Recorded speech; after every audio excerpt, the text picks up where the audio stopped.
Si llegaste hasta aquí, felicidades. Significa que aguantaste el episodio del caldero. Y eso ya dice algo de ti, porque si en algún momento escuchaste la palabra diámetro, circunferencia, codos, y sentiste que tu cerebro prendió una señal de salida de emergencia, este entre capítulos es para ti.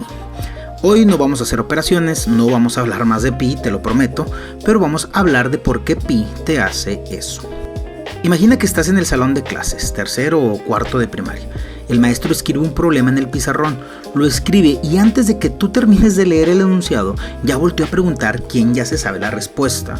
Y ya sabes quién levantó la mano, sí lo sabes, pero tú no lo hiciste.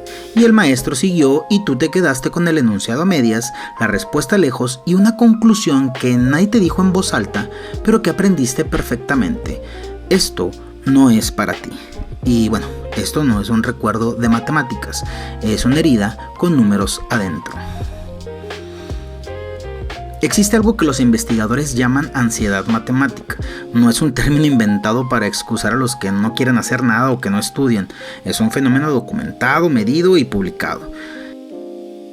La ansiedad matemática se define como una tensión, aprensión o miedo que interfiere con la capacidad de realizar operaciones matemáticas. Y en 2012 los investigadores Lyons y Bailuck hicieron algo que cambió cómo entendemos esto. Pusieron a personas con ansiedad matemática en un escáner cerebral y les dijeron que iban a hacer un ejercicio de matemáticas. O sea, solo les dieron el aviso, ni siquiera hubo algún ejercicio, pero sus cerebros respondieron. Activaron las mismas regiones asociadas al dolor físico, no a la incomodidad de algo difícil. El dolor, como si alguien te lastimara. Lo que eso significa es que para millones de personas, un número en un pizarrón activa la misma respuesta que una amenaza real. Y no porque sean tontos, sino porque alguien en algún momento convirtió el aprendizaje en una experiencia amenazante. Y el cerebro, que lleva millones de años protegiéndote, tomó nota. Las matemáticas en muchos salones no se enseñan como una forma de pensar, se enseñan como una carrera. El que llega primero gana, pero el que tarda ya sabe lo que le toca. Cara de decepción del maestro, burla de los compañeros o a veces peor, silencio. Créeme, eso es peor. El problema es que el aprendizaje real no funciona así. Ya hablábamos en episodios anteriores que las actividades que se sienten fluidas y rápidas generalmente no producen comprensión profunda, que lo que produce comprensión profunda es exactamente lo contrario, el conflicto cognitivo, la incomodidad de no entender todavía, el momento incómodo donde algo no cuadra. Pero si en ese momento de no entender todavía alguien te hace sentir que ya perdiste, el cerebro no aprende matemáticas, aprende a huir de las matemáticas y esa huida puede durar toda la vida. Ashcraft y Krause documentaron en 2007 que la ansiedad matemática reduce la capacidad de la memoria de trabajo, esa parte del cerebro que necesitas para resolver problemas en tiempo real.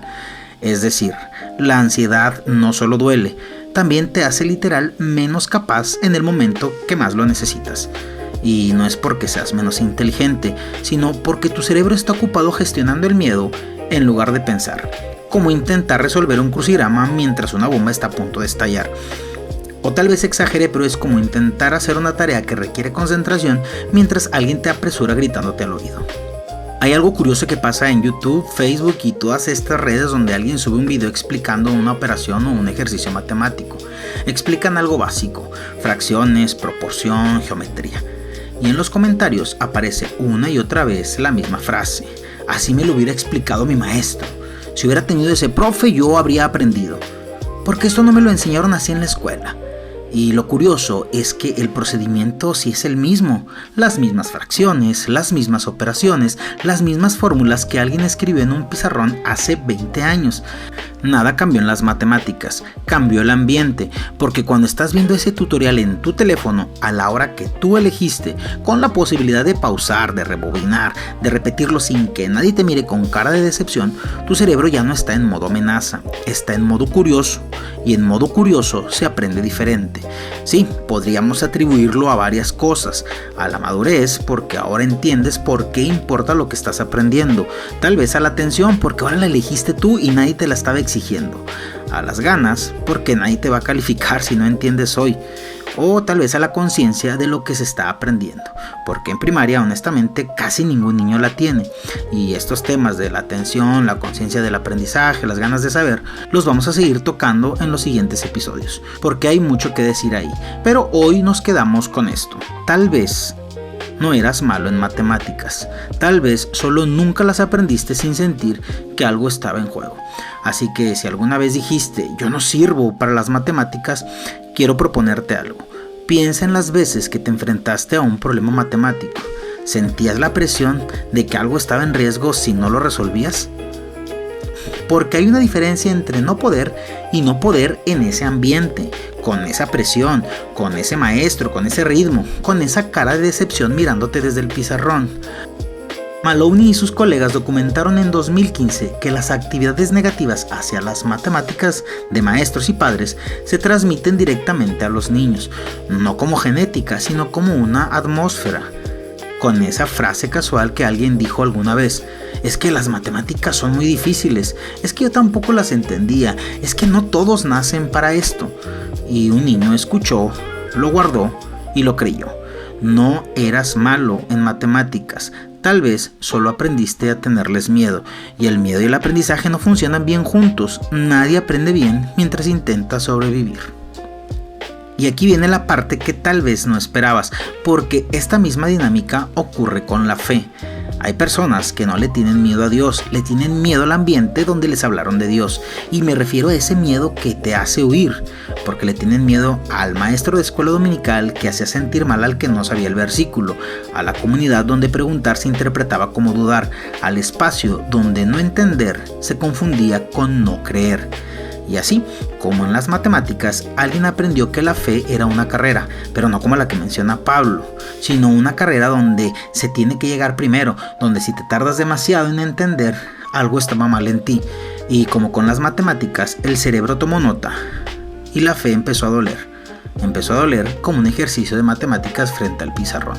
Y no porque Dios sea una amenaza, sino porque alguien convirtió el acercamiento a Él en una experiencia amenazante. Y eso también es una herida con versículos adentro.